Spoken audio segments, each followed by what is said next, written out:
మహాగణుడు మన రక్షకుడైన యేసుక్రీస్తు ప్రభునామంలో వాక్యం వినడానికి చేరవచ్చిన ప్రియ సహోదరి సహోదరులందరికీ ప్రభు యేసుక్రీస్తు నామములో వందనాలు తెలియజేస్తున్నాను. ప్రభు నాకు ఇచ్చిన కృపను బట్టి ప్రతిదినము దేవుని వాక్యాన్ని లేఖనాల నుంచి వాక్యాన్ని అందించడానికి ప్రభు నాకు ఇచ్చిన ఈ కృపకే ప్రభుకు స్తోత్రాలు చెల్లిస్తున్నాను. అలాగే వింటున్న మీకు కూడా ప్రత్యేకమైన వందనాలు తెలియజేసుకుంటున్నాను. వీళ్ళని గమనించండి. ప్రవచించటను నిర్లక్ష్యము చేయకూడదు అనే వచన భాగాన్ని బట్టి ఈ విధంగా యూట్యూబ్ ద్వారా ప్రతిరోజు వర్తమాన వాక్యాన్ని అందించాలని ప్రభు నాకు చూపిస్తున్న కృపను బట్టి ప్రభుకి వందనాలు తెలియజేస్తున్నాను. సమస్త మహిమ ఘనత ప్రభావములు ప్రభు యేసుక్రీస్తుకి చెల్లును గాక. ప్రియులారా, మరి ఈరోజు వాక్య ధ్యానాంశముగా అపోస్తలుడైన పౌలు గారు తిమోతికి రాసిన మొదటి పత్రిక,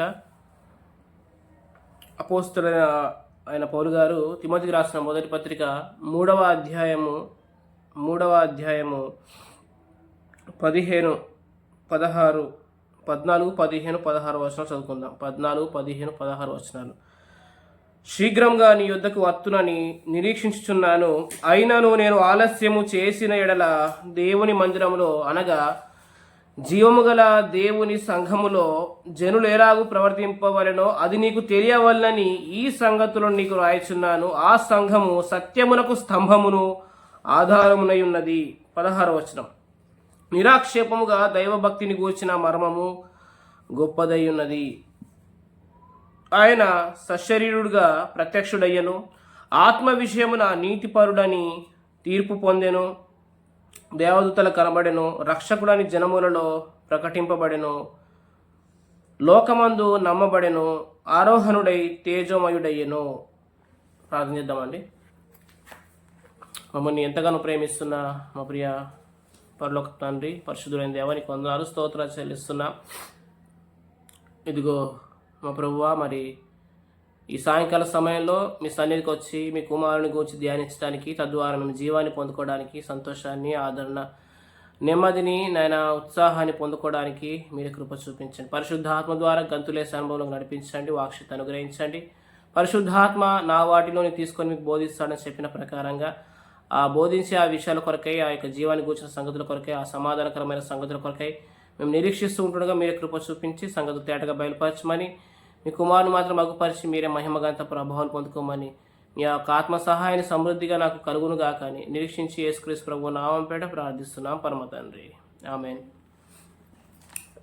ప్రియులారా, మనం వాక్య భాగం చదువుకున్నాం. తిమోతికి రాసిన మొదటి పత్రిక 3వ అధ్యాయము 14, 15, 16 వచనాలు కలిసి ఉన్నాయి. మనం ఒకటి ఉన్నాయి కలిసి చదువుకున్నాం మనము. అయితే ఇక్కడ 16వ వచనంలో ఒక మాట చదువుకుందాం. నిరాక్షేపముగా దైవభక్తిని గూర్చిన మర్మము గొప్పదై ఉన్నది. చూడండి, ఇక్కడ దైవభక్తిని గూర్చిన మర్మము గొప్పదై ఉన్నది. నిరాక్షేపముగా అన్నాడు అంటే దైవభక్తి అనేది ఆక్షేపించేది కాదు. దానికి ఎలాంటి ఆటంకాలు అనేవి కలవకుండా, లేదా చెప్పచ్చు ఆ దైవభక్తి సరైన విధానంలో చెప్తున్నప్పుడు అది ఎవరి చేత కూడా ఆక్షేపణకు గురి కాదని మనము జ్ఞాపకం చేసుకోవాలి. అయితే దైవభక్తిని గూర్చిన మర్మము అన్నాడు. యేసుక్రీస్తు సిలువ వేయబడ్డాడు, మరణించాడు, సమాధి చేయబడ్డాడు, తిరిగి లేచాడు, దేవుని కుడిపార్శ్వమున ఆసీనుడయ్యాడు. అయితే యేసుక్రీస్తు రాకముందు చేసిన భక్తి ఉంది, అలాగే యేసుక్రీస్తు ఆరోహణుడు అయిన తర్వాత చేస్తున్న భక్తి కూడా ఉంది. ప్రియులారా, మరి ఏ భక్తి ఆక్షేపణగా ఉండదు, ఏ భక్తి అనేది నిరాక్షేపంగా ఉంటుంది అనేది మనము జ్ఞాపకం చేసుకోవాలి. చాలామంది లోకంలో భక్తి చేస్తున్నారు, దేని కొరకు భక్తి చేస్తున్నారు అనేది మనం జ్ఞాపకం ఉంచుకోవాలి. చాలామంది భక్తి చేసే విధానంలో వారు దేవుని దృష్టిలో అంగీకరించబడ్డానికి భక్తి చేస్తారు. కొందరు దేవుని చేత అంగీకరించబడ్డామని ఎంచుకొని చేసే భక్తి ఉందన్నమాట. అయితే కొలస్సీలకు రాసిన పత్రిక 1వ అధ్యాయం 22వ వచనంలో ఒక మాట చదువుకుందాం. కొలస్సీలకు రాసిన పత్రిక 1వ అధ్యాయం 22వ వచనంలో ఏముందంటే, తన సన్నిధిని పరిశుద్ధులుగాను నిర్దోషులుగాను నిరపరాధులుగాను నిలవబెట్టుటకు ఆయన మాంసయుక్తమైన దేహమందు మరణము వలన ఇప్పుడు మిమ్మల్ని సమాధానపరిచెను. ప్రియులారా గమనించండి, ఇప్పుడు ఆయన సన్నిధిలో మనం ఎలా నిలబడి ఉన్నామంటే నిర్దోషులుగా ఉన్నాం, నిష్కపటులుగా ఉన్నాం. ఒకప్పుడు అంటే యేసుక్రీస్తునందు విశ్వాసం ఉంచక మునుపు మన మీద ఆయన ఉగ్రుడై ఉన్నాడు. మనం స్వభావ సిద్ధంగానే దైవోగ్రతకు పాలువారమై ఉన్నాం ప్రియులారా. కానీ యేసుక్రీస్తు ప్రభు నా కొరకు చనిపోయాడని మనం విశ్వసించి మనము ఆయన రక్షకుడని అంగీకరించిన తర్వాత మన స్థితి ఎలా ఉందంటే ఆయన సన్నిధిలో తండ్రి అయిన దేవుని సముఖమందు మనం నిర్దోషులుగా ఉన్నాం. మనల్ని ఆయన నిలబెట్టాడు. దేవుని సముఖంలో నిర్దోషులుగా, నిరపరాధులుగా, పరిశుద్ధులుగా నిలబెట్టాడు. ఇప్పుడు యేసుక్రీస్తునందున వారు ఎవరంటే పరిశుద్ధులు, నిర్దోషులు, నిరపరాధులు. ఒక మాటలో చెప్పాలంటే దేవునితో వారు సమాధానపరచబడ్డారు. ఇప్పుడు దేవునికిని విశ్వాసికిని వైరం లేదు, గొడవ లేదు, దేవుని కోపము విశ్వాసుల మీద, పరిశుద్ధుల మీద లేదు ప్రియులారా. రోమపత్రిక 8వ అధ్యాయం 1వ వచనంలో ఏముందంటే ఇప్పుడు క్రీస్తు యేసునందు ఉన్న వారికి ఏ శిక్షావిధియు లేదు. కాబట్టి మన మీద శిక్షావిధి లేదు. కాబట్టి మనం అంగీకరించబడ్డాం, దేవుని దృష్టికి అంగీకరించబడ్డాం. మన కొరకు త్యాగం చేసింది ఎవరంటే యేసుక్రీస్తు అనే పస్కా పశువు వధించబడ్డాడు. ఆయన దేవుని దృష్టికి అంగీకరించబడ్డాడు. కాబట్టి ఎవరైతే ఆయన విశ్వాసం ఉంచుతున్నారో వారు అంగీకరించబడుతున్నారు. కాబట్టి అంగీకరించిన తర్వాత చేసే భక్తి ఉంది, అంగీకరించక ముందు చేసే భక్తి ఉంది ప్రియులారా. హెబ్రీయులకు రాసిన పత్రికలో ఒక మాట మనము జ్ఞాపకం చేసుకుందాం. హెబ్రీయులకు రాసిన పత్రిక 9వ అధ్యాయము లేకపోతే 6వ అధ్యాయం, హెబ్రీ పత్రిక 6వ అధ్యాయము 1వ వచనం. కాబట్టి నిర్జీవ క్రియలను విడిచి మారు మనసు పొందుటయు అన్నాడు. ఇక్కడ ఈ కాంటెక్స్ట్ మొత్తం కాకుండా మనం ఒక మాట చూసుకుందాం. అంటే మనం మారు మనసు అనేది పొందకముందు, అంటే దేవుని దృష్టికి అంగీకరించబడక ముందు మనం ఎలా భక్తి చేస్తామంటే క్రియల ద్వారా భక్తి చేస్తాం. దాన్ని ఇక్కడ మెన్షన్ చేస్తూ అన్నాడు, అవి నిర్జీవ క్రియలు. సో దేవుని దృష్టిలోనే అంగీకరించబడాలి అని చేసే క్రియలు ఏవైతే ఉన్నాయో అవన్నీ కూడా విఫలమవుతాయి ప్రియులారా. ఎందుకంటే ఏ మానవుడు కూడా తన క్రియల ద్వారా దేవుని దృష్టికి అంగీకరించబడ్డాడు. రోమపత్రిక 3వ అధ్యాయం 20వ వచనం. కాబట్టి మనం చేసే క్రియలన్నీ కూడా అవి నిర్జీవ క్రియలే అవుతాయి. మాత్రమే కాదు, వాటిని మనం ఇలా అనొచ్చు, అవి లోకమూల పాఠాలే అంటారు. ఇలా కూడా అనొచ్చు, మనుషులు కల్పించిన పద్ధతుల ద్వారా దేవుని సన్నిధిలో ఉండాలని, దేవుని మెప్పించాలని, ఆయన చేత అంగీకరించబడాలని, ఆయన మెప్పు పొందుకోవాలనే ప్రయత్నాల్లో భాగంగా మనం ఎన్నో ప్రయత్నాలు చేస్తాం. కానీ దేవునితోటి సమాధానపరచబడలేము. మనం ఎప్పుడైతే యేసుక్రీస్తు అనే అర్పణ దగ్గరికి వస్తామో, నా కొరకు సిలువలో యేసుక్రీస్తు చనిపోయాడు, ఆయన రక్తాన్ని చిందించాడు అనే విషయాన్ని మనం గమనిస్తామో అప్పుడు మాత్రమే మనకు రక్షణ కలుగుతుంది ప్రియులారా. హెబ్రీ పత్రిక 10:14లో ఏముందంటే ఒక్క అర్పణ చేత ఈయన పరిశుద్ధపరచబడు వారిని సదాకాలానికి సంపూర్ణ చేస్తున్నాడు. కాబట్టి ఇప్పుడు ఆ అర్పణ, ఆ యేసుక్రీస్తు బలియాగం ద్వారా ఏం జరిగిందంటే మనము సంపూర్ణంగా చేయబడ్డాం. రోమపత్రిక 5:9 ప్రకారం ఆయన రక్తం వల్ల నీతిమంతులుగా తీర్చబడి, అంటే ఆయన రక్తం ద్వారా ఎలా మనము నీతిమంతులుగా తీర్చబడ్డాం, సంపూర్ణమయ్యాం, సమాధానపరచబడ్డాం. ఇప్పుడు మన పట్ల దేవుడు ఉగ్రుడుగా లేడు, మన పట్ల కోపం కలిగి లేడు. కాబట్టి ప్రియులారా గమనించండి, ఇప్పుడు మనం అంగీకరించబడిన తర్వాత చేసేది దైవభక్తి, అసలైన భక్తి. మరి అంగీకరించబడక ముందు చేసేది ఏంటిదంటే అవి నిర్జీవ క్రియలే. మరి ఆ దైవభక్తిని మనం చేపట్టడానికి చూడండి ఒకసారి, ఇక్కడనే తిమోతికి రాసిన మొదటి పత్రిక 4వ అధ్యాయంలో 3వ అధ్యాయంలో నిరాక్షేపంగా దైవభక్తిని కూర్చిన మర్మము గొప్పదై ఉంది. మరి ఆ అంగీకరించబడిన తర్వాత చేసే భక్తి అయితే ఉందో అది ఆక్షేపణకు గురి కాదు. ప్రియులారా గమనించండి, మరి దైవభక్తి మనం ఎలా దాన్ని సాధకం చేయాలి? తిమోతి అంటాడు పౌలు గారు 7వ వచనం, 4వ అధ్యాయం 7వ వచనంలో, దేవభక్తి విషయంలో నీకు నీవే సాధకం చేసుకోమంటున్నాడు. అంటే భక్తిని ప్రాక్టీస్ చేయాలి, భక్తిని అభ్యాసం చేయాలి. భక్తి అనేది అది ప్రాక్టీస్లోకి రావాలి ప్రియులారా. మరి ఆ భక్తి చేయాలంటే ఆ భక్తి ఎలా కలుగుతుంది? ఏది ట్రూ భక్తి, ఏది రియల్ డెవోషన్, అంటే నిజమైన ఆరాధన, నిజమైన భక్తి ఎలా చేస్తాము అనేది మనం గమనించాలి. అంగీకరించబడ్డ తర్వాత చేసేది భక్తి. అయితే ఈ భక్తిలో మనం ఎవరిని ధ్యానం చేస్తున్నాం ఎక్కువ అంటే, ఇక్కడ అన్నాడు దైవభక్తిని గూర్చిన మర్మము. ఈ మర్మం ఎవరంటే ప్రభు అయిన యేసుక్రీస్తే. కొలస్సీలకు రాసిన పత్రిక ఒకటవ అధ్యాయము చూడండి, 1వ అధ్యాయము 25వ వచనంలో ఏముందంటే, దేవుని వాక్యమును అనగా యుగములలోను తరములలోను మరుగయున్న మర్మమును సంపూర్ణంగా ప్రకటించుటకు మీ నిమిత్తము నాకు అప్పగించబడిన దేవుని ఏర్పాటు. చూడండి, మరుగయున్న మర్మం ఎప్పటిదాకా మరుగై ఉందంటే యేసుక్రీస్తు వచ్చేంత వరకు. ఆ మర్మాన్ని ప్రకటించడానికి నేను ఏర్పాటు చేయబడ్డానని ఆ సంఘానికి దానికి పరిచారకుడునని ఆయన అంటున్నాడు. ఎవరంటే పౌలు గారు కొలసీలకు రాస్తూ. మరి ఈ మర్మం ఎక్కడ ఏ తరాల్లో ఎక్కడ మరుగై ఉందంటే యుగముల్లోనూ తరముల్లోనూ అది మరుగై ఉన్న మర్మం అన్నాడు. మరి ఇప్పుడు ఆ మర్మాన్ని సంఘకాలంలో రివీల్ చేస్తున్నాడు. అంటే సంఘానికి ఏది కావాలో టీచింగ్ ఆ సంఘకాలంలో ఆ మర్మాన్ని బయలుపరుస్తున్నాడు. ఆ మర్మం ఏంటిదంటే దేవుని వాక్యము. ఆ వాక్యం ఎవరైతే శరీరధారిగా వచ్చాడో ఆ వాక్యము శరీరధారి అయి కృపాసత్య సంపూర్ణుడిగా మన మధ్య నివసించాను. యోహాను సువార్త 1:8 ప్రకారం. కాబట్టి ఆ యేసుక్రీస్తు లేఖనాల్లో ఉన్నాడు. పాత నిబంధన కాలంలో దేవతలు యూదుల పరం చేయబడ్డాయి. కానీ ఆ లేఖనాల్లో ఉన్న యేసుక్రీస్తుని వారు కనుగొనలేకపోయారు ప్రియులారా. కానీ అప్పటి నుంచి ఇప్పటి వరకు, అంటే సంఘకాలం వరకు, పరిశుద్ధాత్మలు వచ్చేంత వరకు ఆ లేఖనాల్లో ఉన్న క్రీస్తు ఇప్పుడు మనకు మర్మంగా ప్రకటించబడుతున్నాడు. ఒక మాట చూసుకుందాం, మరొక మాట ఇక్కనే కొలస్సీ పత్రిక 2వ అధ్యాయము 2వ వచనంలో ఏముందంటే చివరి లైన్లలో చూడండి, వారు ప్రేమయందు అతకబడి సంపూర్ణ గ్రహింపు యొక్క సకలైశ్వర్యం కలిగిన వారే దేవుని మర్మమై ఉన్న క్రీస్తును స్పష్టంగా తెలుసుకున్న వారే. ఇప్పుడు ఒక మాట ఉంది ఇక్కడ ఏంటంటే దేవుని మర్మమై ఉన్న క్రీస్తు. దేవుని మర్మం ఎవరు? క్రీస్తు. దేవుని సంకల్పంలో వ్యక్తి ఎవరు? క్రీస్తు. ఆ క్రీస్తుని ఆయన జగత్తు పునాది వేయబడక ముందే నియమించాడు, అపాయింట్ చేశాడు. ఎందుకంటే ప్రతి ఒక్క మనుషుని కొరకు ఆయన వెల చెల్లించాలి. ఎందుకంటే ఆదాము అవిధేయతను బట్టి ప్రతి మనుషుడు పాపులయ్యారు.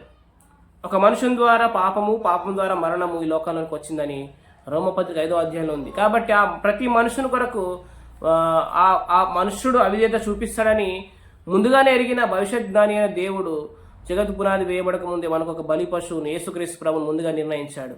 కాబట్టి ఆయన మర్మం ఎవరంటే క్రీస్తే, దేవుని మర్మమైన క్రీస్తు. అయితే క్రీస్తులో ఉన్నది ఎవరంటే సంఘం ప్రియులారా. దేవుని మర్మం క్రీస్తు అయితే క్రీస్తు మర్మము సంఘం.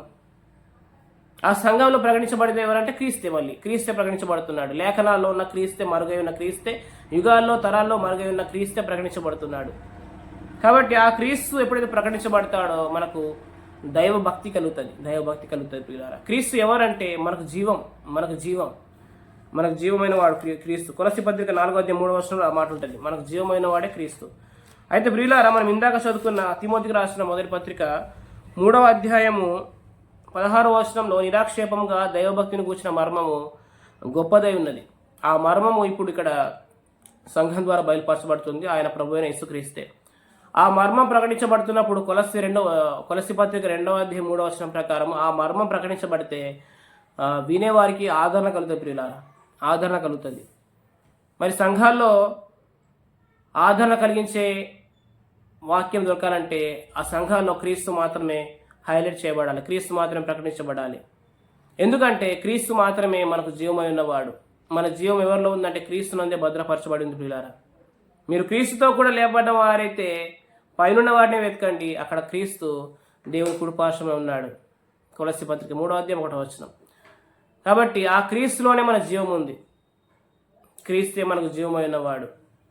ఒక మాట ఇక్కడ చదువుకుందాం. తిమోతికి రాసిన మొదటి పత్రిక 4వ అధ్యాయము 8వ వచనం చదువుకుందాం. 8వ వచనము, శరీర సంబంధమైన సాధకము కొంచెం మట్టుకే ప్రయోజనకరమవును కానీ దైవభక్తి ఇప్పటి జీవం విషయంలోనూ రాబో జీవం విషయంలోనూ వాగ్దానంతో కూడిందనమాట. సో భక్తి అనేది ఏంటిదంటే ప్రామిస్. భక్తిలో మనము ఎక్కువ దేన్ని మనం అనుసరిస్తున్నాం? ప్రామిస్ని. ఆ ప్రామిస్ ఏంటిదంటే జీవాన్ని కూర్చిన వాగ్దానమే. మన లైఫ్ని మనం తెలుసుకుంటున్నాం. యేసుక్రీస్తు మన జీవం కాబట్టి యేసుక్రీస్తుని స్టడీ చేస్తున్నప్పుడు, యేసుక్రీస్తుని ధ్యానిస్తున్నప్పుడు మన లైఫ్ని మనం ఎక్కువగా స్టడీ చేస్తున్నాం ప్రియులారా. తిమోతికి రాసిన 2వ పత్రిక తీయండి ఒకసారి.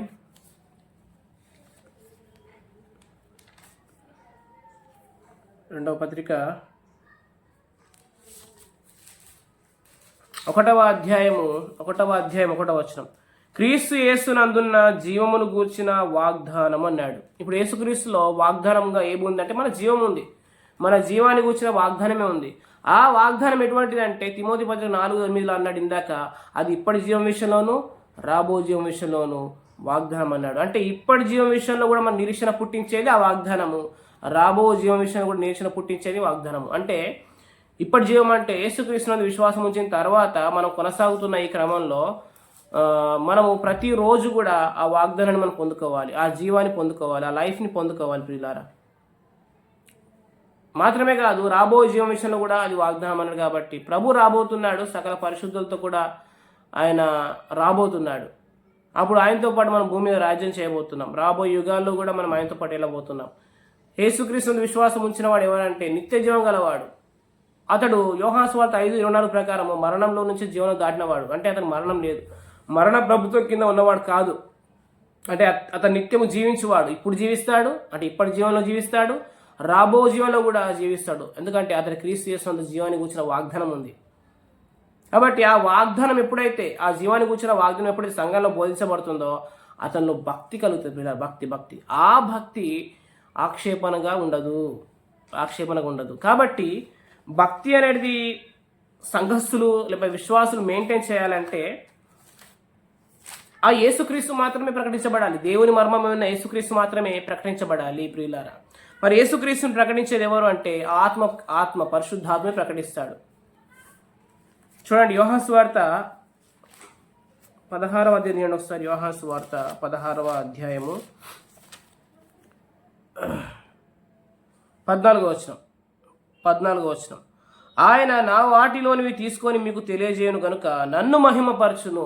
హల్లెలూయా, స్తోత్రం. ఇప్పుడు ఆయన ఇక్కడ ఎవరంటే పరిశుద్ధాత్ముడు. యేసుక్రీస్తు పరిశుద్ధాత్ముడి గురించి చెప్తూ ఇలా అంటున్నాడు, ఆయన నా వాటిలోనివి తీసుకొని మీకు చెప్తాడు. మాత్రమే కాదు, ఆ పరిశుద్ధాత్ముడు యేసుక్రీస్తుని గురించే సాక్ష్యం ఇస్తాడు.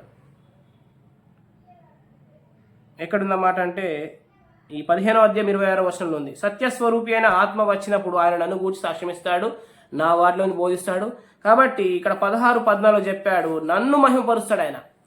ఇప్పుడు చెప్పండి, ఆ ఆత్మ ప్రభు ఎవరిలో ఉన్నట్టే మనలో ఉన్నాడు. ఆయన ఎవరికి చెప్తాడు? మన జీవమైన యేసుక్రీస్తు గురించి చెప్తాడు.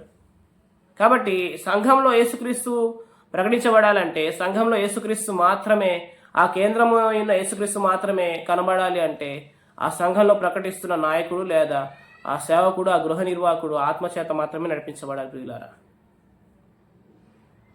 అపోస్తుల కార్యముల గ్రంథం 7వ అధ్యాయంలో 6వ అధ్యాయంలో ఏం జరిగిందంటే చూడండి ఒకసారి. అపోస్తుల కార్యముల గ్రంథము 6వ అధ్యాయము 1వ వచనం. ఆ దినములలో శిష్యుల సంఖ్య విస్తరించున్నప్పుడు అనుదిన పరిచయలో తమలోని విధవరాలను చిన్న చూపు చూచారని హెబ్రీల మీద గ్రీకు భాష మాట్లాడి యూదులు సనుగసాగిరి. అప్పుడు 12 అపోస్తలులు తమ యొద్దకు శిష్యుల సమూహమును పిలిచి, మేము దేవుని వాక్యం బోధించటమా అని ఆహారం పంచిపెట్ట యుక్తం కాదు. కాబట్టి సహోదరులారా, ఆత్మతోనూ జ్ఞానముతోనూ నిండుకొని మంచి పేరు పొందిన 7 మనుషుల్ని మీరు ఏర్పరచుకోండి అంటున్నాడు. కాబట్టి ఆత్మతోనూ జ్ఞానంతో నిండుకున్న వారు సంఘంలో కావాలి. ఎందుకంటే ఆ ఆత్మ ప్రభు మాత్రమే యేసుక్రీస్తు ప్రభుని సరిగా ప్రదర్శన చేయగలడు. ఆత్మచేత నడిపించబడుతున్న వ్యక్తి మాత్రమే యేసుక్రీస్తుకు మాత్రమే అన్నింటిలో ప్రాముఖ్యత కలగాలని ఆయన ఆశిస్తాడు. ఎందుకంటే సంఘం కొరకు ప్రాణం పెట్టింది ఎవరు? యేసుక్రీస్తు. సంఘం కొరకు బలి అయింది ఎవరు? యేసుక్రీస్తు. దేవుడు స్వరక్తం ఇచ్చిన సంఘాన్ని, ఆ సంఘంలో బోధించవలసింది ఎవరంటే ఆ సంఘానికి పురుషుడైన యేసుక్రీస్తు బోధించబడాలి. సంఘం అనే స్త్రీ తన పురుషుడైన యేసుక్రీస్తుని కూర్చో వినాలి. కాబట్టి ఆ యేసుక్రీస్తుని కూర్చున్న వింటేనే జీవం కలుగుతుంది, జీవాన్ని కూర్చున్న వాగ్దానం. అది సరైన దైవభక్తి, అది ఆక్షేపణ గురియాలి ప్రియులారా. కాబట్టి సంఘంలో ఎవరున్నారంటే ఆత్మతోను జ్ఞానంతో నిండుకున్న వారు ఉండాలి. ఇక్కడ లిస్ట్ ఇచ్చాడు 5వ వచనంలో. స్టెఫెను, ఫిలిప్పు, ప్రొకోరు, నికానోరు, తిమోను, పర్మెనాసు, యూదుల మత ప్రవిష్టుడును, అంత్యోకయ వాడును అగు నికోలాసు. ఈ యొక్క 7 కూడా స్టెఫెను, ఫిలిప్పు మనం చూస్తాం. స్టెఫెను తర్కిస్తా ఉన్నప్పుడు ఇక్కడ ఎవరితో అంటే 9వ వచనంలో కొందరు వస్తారు. లిబెర్తీలో అనబడిన సమాజం వారు, కురేనీల సమాజం వారు, అలెక్సేంద్రుల సమాజం వారు, కిలికియా నుండి, ఆసియా నుండి వీరందరూ వచ్చి స్టెఫెన్తో తర్కిస్తున్నారు. అయితే స్టెఫెన్ ఏం చేస్తున్నాడంటే యేసుక్రీస్తు మాత్రమే చెప్తున్నాడు. ముందర నుంచి ఆ చరిత్ర పూర్వపరాల నుంచి తీసుకొస్తూ లాస్ట్ చివరికి చనిపోయే ముందు యేసు దేవుడి కుడిపార్శ్వం నిలిచి ఉంటా స్టెఫెన్ చూస్తున్నాడు. కాబట్టి ఆత్మచేత నడిపించబడుతున్న వ్యక్తి సంగతుల్ని తేటగా బోధిస్తాడు. మీరు పక్క అధ్యాయం తిప్పితే అపోస్తుల కార్యముల గ్రంథం 8వ అధ్యాయంలో కూడా ఫిలిప్పు ఎవరంటే ఆత్మతో నింపబడిన వ్యక్తి అన్నమాట. చూడండి, అపోస్తుల కార్యముల గ్రంథము 8వ అధ్యాయము 29వ వచనంలో ఏముందంటే 29వ వచనంలో అప్పుడు ఆత్మ ఫిలిప్పుతో, అంటే ఆత్మ ఫిలిప్పును కొనిపోతున్నాడు. ఆ నపుంసక అధిపతిని వెంబడించమని, ఆ తర్వాత అజోతులో కనబడ్డాడు. ఆత్మ కొనిపోతున్నాడు. అయితే ఆ ఆత్మచేత నడిపించబడుతున్న ఫిలిప్పు, ఆ సువార్థికుడు, దేవుని రాజ్యాన్ని గురించి చెప్తున్న ఆ సువార్థికుడు ఏం చేస్తున్నాడు ఇక్కడ చూడండి.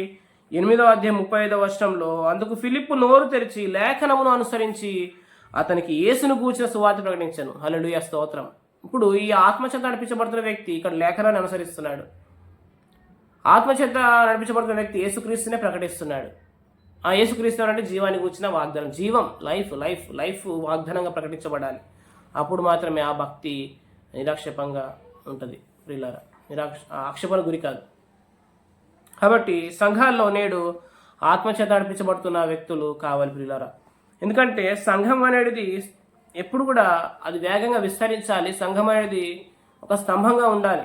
తిమోతికి రాసిన పత్రిక 3వ అధ్యాయము మనం 16వ వచనంలో నిరాక్షేపంగా దైవభక్తిని కూర్చున్న మర్మము గొప్పదై ఉన్నది అనే చెప్పబడిన మాటకు ముందుగా ఏమని చెప్పాడు పౌలు తిమోతితో?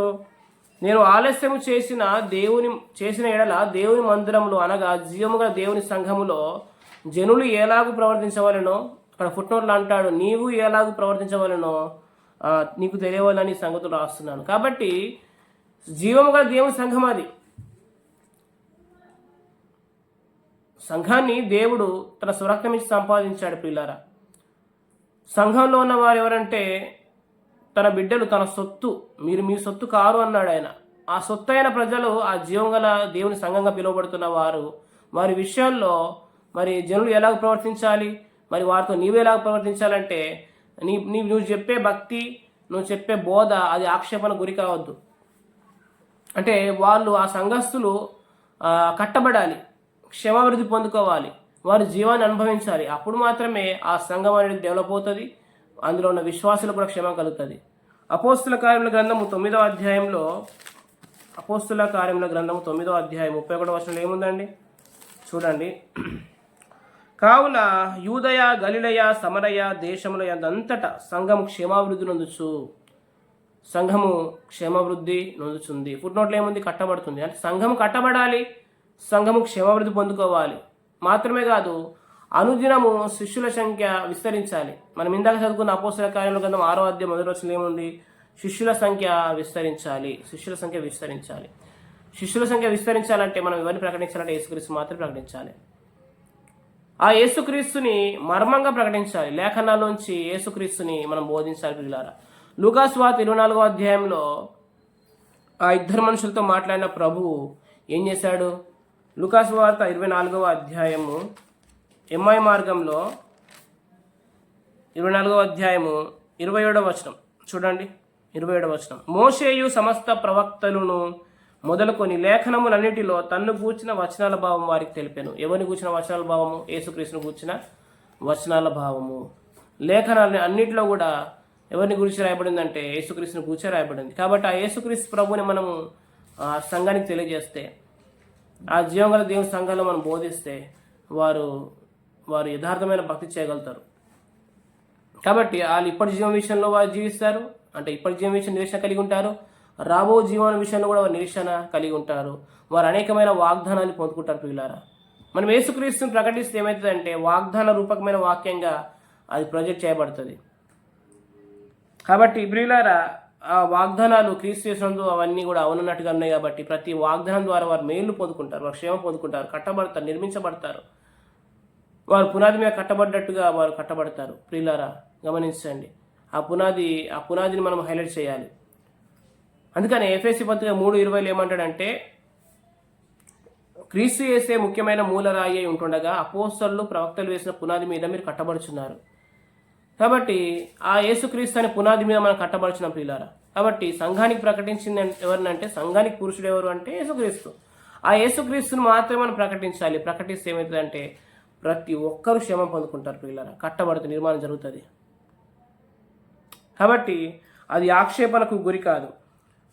పౌలు గారు ఒక మాట అంటాడు చూడండి, కొరింథీయులకు రాసిన పత్రిక 1వ అధ్యాయము, కొరింథీయులకు రాసిన మొదటి పత్రిక 1వ అధ్యాయము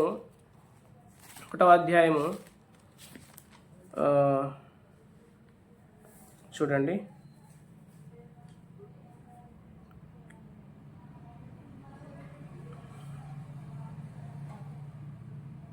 23వ వచనం.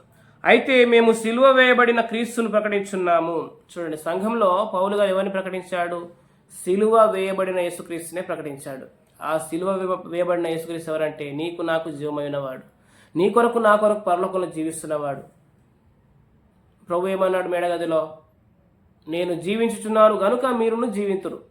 పరలోకంలో ఆయన ఎవరి కొరకు జీవిస్తున్నాడు? ఆరోహణుడై నీ కొరకు నా కొరకే జీవిస్తున్నాడు. కాబట్టి ఈ లోకంలో మనం కూడా జీవిస్తాం. ప్రియులారు గమనించండి, ఆ జీవింపజేయు ఆత్మని మనలో ఉంచాడు. కాబట్టి సంఘంలో ప్రకటించబడాల్సింది ఎవరంటే సిలువ వేయబడిన యేసుక్రీస్తే. మరొక మాట ఇక్కడనే కొరింథీ పత్రిక మొదటి పత్రిక 2వ అధ్యాయము 2వ వచనంలో, సిలువ వేయబడిన యేసుక్రీస్తును తప్ప మరి మీ మధ్య దేన్ని నేను ఎరగకుందునని నిశ్చయించుకున్నాను. అంటే యేసుక్రీస్తును మాత్రమే, ఆయన్ని తప్ప ఇంకెవరు చెప్పకూడదు, అంతే. అది ఫైనల్గా. సంఘంలో కాలక్షేపం చేస్తే దేవుడు ఊరుకోడు పిల్లారా. సంఘము జీవంగల దేవుని సంఘం కాబట్టి సంఘంతో కాలక్షేపం చేయకూడదు. సంఘంలో కల్పనా కథలు కానీ, మితం లేని వంశావళులు కానీ ఇవి చెప్పకూడదు. జ్ఞానాతిశయంతో ఆ లేఖనాల జ్ఞానంతో మనం ఏదో ప్రాజెక్ట్ చేద్దాం అనుకుంటే అది కుదరదు. మనం దేవుని మాత్రమే, క్రీస్తు, ఆ దేవుని మర్మమైన క్రీస్తుని మాత్రమే చెప్పాలి. అప్పుడు మాత్రమే క్షేమ కలుగుతాయి విశ్వాసులకి. క్రీస్తు గుణాతిశయాలు ప్రకటించాలి మనము. ఆయన ఈ లోకంలో ఆయన పరలోకంలో ఎట్టివాడై ఉన్నాడో మనం ఈ లోకంలో అట్టివారమై ఉన్నాం. మన రిప్రజెంటేషన్ యేసుక్రీస్తు. మనకు నీతి అయిన వాడు యేసుక్రీస్తు. మనకు చనిపోయిన ఆయనే, తిరిగి లేచింది ఆయనే, మనకు జీవిస్తున్న వాడు ఆయనే, తిరిగి రాబోతున్న వాడు కూడా ఆయనే. అది మాత్రం ప్రకటించాలి ప్రియులారా. అయితే ఆయన మనం సరిగ్గా ప్రజెంట్ చేస్తున్నట్టు. అందుకని మనకు మోడల్ చూపించాడు తిమోతి పత్రిక 3వ అధ్యాయంలో. ఇక్కడ చూడండి, తిమోతికి రాసిన మొదటి పత్రిక 3వ అధ్యాయము 16వ వచనంలో ఏం చెప్పాడు? ఆయన సశరీరుడుగా ప్రత్యక్షుడయ్యాడు. ఆయన శరీరధారిగా వచ్చాడని చెప్పాలి సంఘంలో. ఆయన శరీరధారిగా వచ్చాడు. నెక్స్ట్, ఆత్మ విషయంలో నీతిపరుడని తీర్పు పొందాడు. ఆయన ఎవరు? నీతిమంతుడు. రోమపత్రిక 3వ అధ్యాయము 26వ వచనంలో అనుకుంటాను, తాను నీతిమంతుడు, తనేందు విశ్వాసం ఉంచి వారిని కూడా నీతిపరుడుగా చేస్తున్నాడు. ఆయన ఆత్మ విషయంన నీతిపరుడని తీర్పు పొందాడు. ఆయన నీతి సూర్యుడు ప్రియులారా. మాత్రమే కాదు, దేవదూతలు కనబడ్డాడు. ఇప్పుడు ఆయనకు దేవదూతలు ఏం చేస్తున్నారు? పరిచయం చేస్తున్నారు. దూతల కంటే ఎంతో శ్రేష్టమైన హెచ్చరినామని ఆయన కలిగి ఉన్నాడు ప్రియులారా. మాత్రమే కాదు, రక్షకుడని జనములలో ప్రకటించబడాను. రక్షకుడని జనములలో ప్రకటించబడ్డాడు. ఆయన ఎవరు అంటే రక్షకుడు, యేసుక్రీస్తు ప్రభు. యోహాను సువార్త 4వ అధ్యాయంలో సమరయ స్త్రీ చెప్పిన సాక్ష్యాన్ని విని ఆ ఊరి పెద్దలు ఏమంటారు? ఈయన నిజంగా లోకరక్షకుడని వారు అంగీకరిస్తాడు. చూడండి అన్నమాట. యోహాను సువార్త 4వ అధ్యాయము, మళ్ళీ ఇక్కడికి వద్దాం. యోహాను సువార్త 4వ అధ్యాయంలో ఏముంది చూడండి ఒకసారి. 4వ అధ్యాయం 42వ వచనం, 41-42. ఆయన మాటలు వినినందున ఇంకా అనేకులు నమ్మి ఆ స్త్రీని చూచి, ఇక మీదట నీవు చెప్పిన మాటల్ని బట్టి కాక మా మట్టుకు మేము విని ఈయన నిజముగా లోకరక్షకుడని తెలుసుకొని నమ్ముచున్నామన్నారు. కాబట్టి ఆయన లోకరక్షకుడని జనములలో ప్రకటించబడ్డాడు. లోకమందు నమ్మబడెను. పరిసయ్యులు శాస్త్రులు ఏమనుకుంటున్నారంటే లోకమంతా కూడా ఆయన వెంట వెళ్ళిపోతుంది అనుకున్నారు వాళ్ళు. యోహాను సువార్త ఇక్కడ 12వ అధ్యాయంలో, యోహాను సువార్త 12వ అధ్యాయం నేను ఒకసారి 12వ అధ్యాయము 19వ వచనం, 19వ వచనం. కావున పరిసయ్యులు ఒకరితో ఒకరు, మన ప్రయత్నములు ఎట్లు నిష్ప్రయోజనమైపోయినావో చూడుడి, ఇదిగో లోకము ఆయన వెంట పోయినదని చెప్పుకునేది. ఏమంటున్నారు? లోకమంతా కూడా ఆయన వెంట వెళ్ళిపోయింది అని చెప్పుకున్నాను. లోకం ఆయన నమ్మింది లోకం. కాబట్టి మాత్రమే కాదు, అపోస్తల కార్యముల గ్రంథం 6వ అధ్యాయంలో ఏముంటుందంటే యాజకులు కూడా యేసుక్రీస్తు విశ్వాసం ఉంచారు అని రాయబడి ఉంటుంది. ప్రియులారా, ఆయనే రక్షకుడు కాబట్టి ఆయన ద్వారానే రక్షణ కలుగుతుంది, ఆయన ద్వారా జీవం కలుగుతుంది. కాబట్టి ఆయన తప్ప మనకు రక్షణ లేదు, ఆయనకు వేరుగా రక్షణ లేదు. ఆయన ఏమన్నాడు? నాకు వేరుగా ఉండి మీరు ఏమీ చేయలేరు అన్నాడు. ఆయన ధైర్యంగా ప్రకటించాడు. ఆయన పాపము లేనివాడు, పాపం చేయనివాడు, పాపం ఎరగనివాడు, పాపుల్లో చేరక ప్రత్యేకంగా ఉన్నవాడు. కాబట్టి ఇటు ప్రధాన యాజకుడైన యేసుక్రీస్తు మనకు సరిపోయిన వాడు ప్రియులారా. కాబట్టి ఆయన లోకమందు నమ్మబడ్డాడు, ఆరోహణుడయ్యాడు, తేజోమయుడయ్యాడు, ఆరోహణుడయ్యాడు. అపోస్తల కార్యముల గ్రంథము 1వ అధ్యాయంలో దూత మాట్లాడుతాడు ఏమంటే ఆయన ఏ రీతిగా ఆరోహణుడయ్యాడో ఆ రీతిగానే వస్తాడు అని రాయబడి. చూడండి ఒకసారి అన్నమాట. అపోస్తల కార్యముల గ్రంథము 1వ అధ్యాయము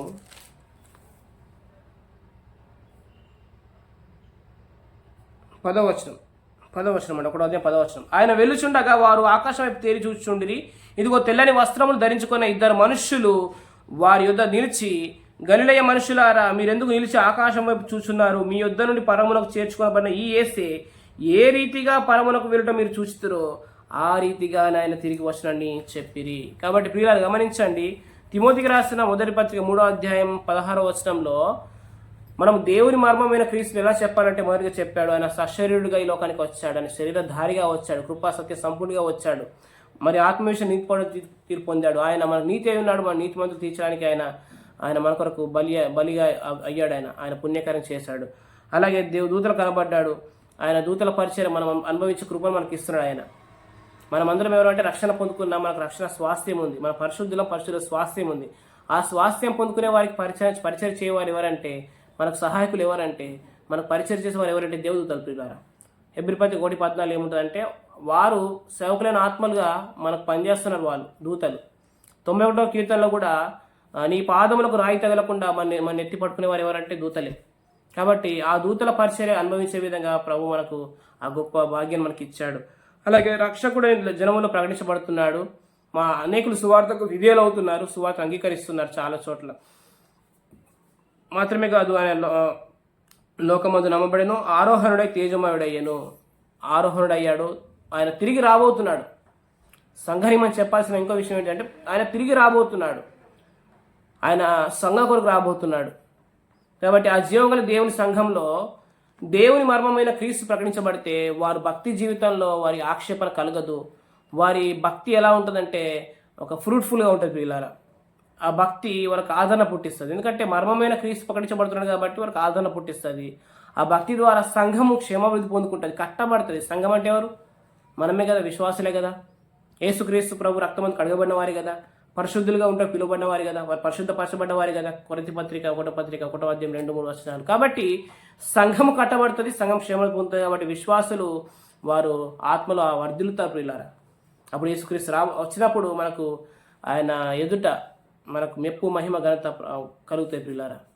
పౌలు ఏమన్నాడు? నా కొరకు నీతి కిరీటం ఉంచబడింది అన్నాడు. మరి పేతురు ఏమన్నాడు? ఆ మహాగణుడైన దేవుడు వచ్చినప్పుడు ఆ యొక్క మనకు ఒక మహిమ కిరీటం ఉందని చెప్పాడు ఆయన, వాడవారిని మహిమ కిరీటం. కాబట్టి మన కిరీటం ఉంది, మనం ఆయనతో పాటు ఎలా పోతున్నాం. మాత్రమే కాదు, ఇప్పుడు కూడా మనం వెళ్తాం. ఇప్పటి జీవం విషయంలో మనము నిరీక్షణ కలిగి ఉండవచ్చు, ఎందుకంటే ఇప్పుడు కూడా ప్రకటించబడి యేసుక్రీస్తే. కాబట్టి ఇప్పుడు యేసుక్రీస్తే ప్రకటించబడాలి, ఇప్పుడు యేసుక్రీస్తు నేర్చుకోవాలి, ఎందుకంటే ఆయన మన జీవం. కాబట్టి రేపు తెల్లారి కూడా యేసుక్రీస్తుని కూర్చొని మనము ఆయన ఆరాధన చేయబోతున్నాం, ఆయన మాత్రం కనపరచబోతున్నాం. ఆయనతో పాటు మనము వివాహ విందులో మనం పాల్గొనబోతున్నాం ప్రియులారా. కాబట్టి ఈ సంగతులు గమనించండి. కొందరు అందుకని ఇక్కడ తిమోతి పత్రిక 3వ అధ్యాయం 16వ వచనం తర్వాత 4వ వచనంలో ఏమనంటే, కొందరు అబద్ధ ప్రవక్తలు, అబద్ధ బోధకులు ఉన్నారన్నమాట. సో వాళ్ళు మోసపరచు ఆత్మల యందు దయ్యంలో బోధన లక్ష్యం ఉంచి విశ్వాస భ్రష్టులవుతున్నారు. కాబట్టి అనేకుల హృదయాన్ని పాడు చేస్తున్నారు వారి బోధ వల్ల, కల్పన కథల వల్ల. వారు చెప్పే ఆ రాంగ్ టీచింగ్స్ వల్ల ఏమవుతుందంటే, విశ్వాసి క్రీస్తు ఎడలున్న సర్వతను తప్పిపోతున్నాడు. క్రీస్తు వైపు తన లక్ష్యం ఉంచకుండా, క్రీస్తుని తను ఫోకస్ చేయకుండా, క్రీస్తులోని జీవాన్ని పొందకుండా వారి బోధ వల్ల త్రిప్పబడుతున్నారు ప్రియులారా. పేతురు రాసిన 2వ పత్రికలో చివరిగా ఈ వాక్యం చదువుకుందాం. పేతురు రాసిన 2వ పత్రిక 1వ అధ్యాయము 10వ వచనంలో ఏలయనగా చమత్కారంగా కల్పించిన కథలను అనుసరించి మన ప్రభు అయిన యేసుక్రీస్తు యొక్క శక్తిని ఆయన రాకడ మేము తెలపలేదు. చమత్కారంగా కల్పించిన కథలు, కల్పన కథలు. ఈ కథల ద్వారా మనకు జీవం కలగదు. ఈ కథల ద్వారా మనకు లైఫ్ అనేది పుట్టదు. ఎందుకు బ్రతుకులు మారట్లేదంటే, ఎందుకు ఎక్కడేసిన గొంగలు అలాగే ఉందంటే కారణం ఏంటిదంటే, అక్కడ కథలే వింటున్నాం కాబట్టి. కథలు కాదు మనం వినాల్సింది, క్రీస్తుని వినాలి. కథలు కథల పుస్తకాలు చాలా ఉంటాయి, లైబ్రరీలో చాలా ఉంటాయి. కానీ మనం వినాల్సిన కథలు కాదండి, మనం వినాల్సిన క్రీస్తుని. ఆ చమత్కారంగా కల్పించిన కథల ద్వారా మనం కొంతసేపు నవ్వుతాం కావచ్చు, కొద్దిసేపు మనం ఆనందిస్తామేమో కావచ్చు, కానీ అది మనకు తర్వాత దుఃఖాన్ని పుట్టిస్తుంది. నిజమైన వాక్యము యేసుక్రీస్తు సిలువ వేయబడిన వాడైనట్టుగా ప్రదర్శించబడితేనే ఆయన ప్రేమ మనకు అర్థమవుతుంది. కాబట్టి మనము సరైన భక్తి చేస్తాం ప్రియులారా. ఆయన పొందిన త్యాగాన్ని మనం జ్ఞాపకం చేసుకుంటాం. తద్వారా రైట్ డివోషన్లోకి వెళ్తాం, మనం సరైన ఆరాధన చేస్తాం ప్రియులారా. అందుకనే యేసుక్రీస్తు మాత్రమే అగుపడాలి, యేసుక్రీస్తు మాత్రమే మనం ప్రొజెక్ట్ చేయాలి. ఆయనకు వేరుగా మనం ఏది కల్పించినా కానీ అది వర్ధిల్లదు. ఆత్మ ప్రభు కనపరచు దృష్టాంతాలని మనము ఎత్తి చెప్పాలి. పరిశుద్ధాత్ముడు ఏ చెప్పమంటాడో అదే చెప్పాలి. ఎందుకంటే ఆయన మాత్రమే యేసుక్రీస్తుని సరైన విధానంలో ప్రదర్శిస్తాడు ప్రియులారా. కాబట్టి ఎక్కడైతే ఏ సంఘంలో అయితే యేసుక్రీస్తు మాత్రమే అగుపడుతున్నాడో అది జీవం గల దేవుని సంఘం. అక్కడ చేస్తున్న జనుల భక్తి అది ఆక్షేపణగా ఉండదు. ఎవరు నోరు తెరిచి ఇది కరెక్ట్ కాదు కదా, ఇది తప్పు కదా అనే విధంగా ఉండదు. అక్కడ ఆక్షేపణ గురి కాదు ప్రియులారా, గమనించండి. కాబట్టి ఇటు కృప ఆక్షేపణ దైవభక్తిని మనం అనుసరించడం గాక, రాబోయే జీవం విషయంలోనే కాకుండా ఇప్పటి జీవం విషయంలో కూడా నిరీక్షణ కలిగి మనం ముందు కొనసాగుదాం గాక. అటు కృప దేవుడు మీ అందరికి దయచేయను గాక. చిన్న మాట స్తోత్రాలు చెల్లించి ప్రార్థన చేసి మనము ముగించుకుందాం. పరిశుద్ధులైన తండ్రి, మీకు వందనాలు, స్తోత్రాలు చెల్లిస్తున్నాం. నిజమే తండ్రి, దైవభక్తిని కూర్చిన మర్మం గొప్పది. ఆ మర్మాన్ని సరిగా మేము ప్రొజెక్ట్ చేస్తున్నప్పుడు, ఆత్మ ద్వారా నడిపించబడి చెప్తున్నప్పుడు ప్రభువా, అది నిరాక్షేపమైనదిగా ఉంటుందని నాయన. ఆ దైవభక్తి మేము యేసుక్రీస్తు గురించి చెప్తున్నప్పుడు ఇప్పటి జీవం విషయంలో కూడా వాగ్దానంగా చెప్తే, నిరీక్షణ కలిగించే విషయంలో కూడా చెప్తే, ఆయన మా కొరకు పరలోకంలో జీవిస్తున్నాడని చెప్తే అది ఎఫెక్టివ్గా ఉంటుందని నాయన. కొందరు నాయన కల్పన కథలు చెప్తున్నారు నాయన, కొందరు జ్ఞానోదయ అనే తీయటి మాటను వినియోగిస్తున్నారు. కానీ మాకు ఆత్మను గురించి వాక్శక్తి కావాలి. ఆ వాక్శక్తి ద్వారా మాత్రమే యేసుక్రీస్తు ప్రభు మేము స్పష్టంగా చెప్పగలం. ప్రభువా నాయన, కృప చూపించండి, బలపరచండి. జీవంగా దేవుని సంఘం ప్రభువా, ఆ సంఘం కొరకు మీరు ప్రాణం పెట్టారు. కాబట్టి ఆ సంఘం విషయంలో మేము అశ్రద్ధ వహించకుండా, నిర్లక్ష్యం చేయకుండా నాయన. పౌలైతే అన్నాడు, సంఘం విషయంలో ఎంతో బలహీనతతో, భయంతో, వణుకుతో నేను మీ మధ్య ఉంటుందని. కాబట్టి నాయన, ఆ సంఘం విషయంలో మేము నాయన ఒక జాగ్రత్త కలిగి నాయన, మరి క్రీస్తు మాత్రం ప్రదర్శించే వారికి ఉండే కృప అనుగ్రహించండి. తద్వారా సంఘం క్షేమాభివృద్ధి, నిర్మాణము, కట్టబడుట నేను పునాది మీద కట్టబడ్డట్టుగా మరి అది కనబడుగా, ఆ కట్టడం కనబడును గాక అని విశ్వాసులు అందరూ క్షేమ పొందుకుందరు గాక అని ప్రార్థన చేస్తున్నాం. ప్రభువా, ఇదిగో నాయన, వాక్యమైన ప్రతి ఒక్కరిని మీరు దీవించండి నాయన. కడవరి దినాల్లో ఉన్న మోసం నుంచి, అబద్ధ బోధల నుంచి వారితో తండ్రి తప్పించబడి నాయన నిజమైన స్వార్థ వైపు తిరుగును గాకని, నేను తిరుగుదురు గాకని మీకు స్తోత్రాలు చెల్లిస్తూ, ఇంతవరకు మీరు నాకు ఇచ్చిన వాక్షతిని బట్టి, ఆత్మ నడిపింపు సహాయాన్ని బట్టి మీకు వందనాలు చెల్లిస్తూ, సమస్త మహిమ ఘనత ప్రభావాలను యేసుక్రీస్తు ప్రభు నామానికి చెల్లిస్తూ, యేసుక్రీస్తు ప్రభు నామం పేట స్తోత్రాలు చెల్లించి ఈ యొక్క వాక్య భాగాన్ని, వాక్య ధ్యానాంశాన్ని ముగిస్తున్నాం పరమ తండ్రి. ఆమేన్, ఆమేన్, ఆమేన్. మరొకసారి ప్రియులారా, ఈ వాక్యం విన్న ప్రియ సహోదరులందరికీ ప్రభు యేసుక్రీస్తు నామములో వందనాలు తెలియజేస్తున్నాను. God bless you.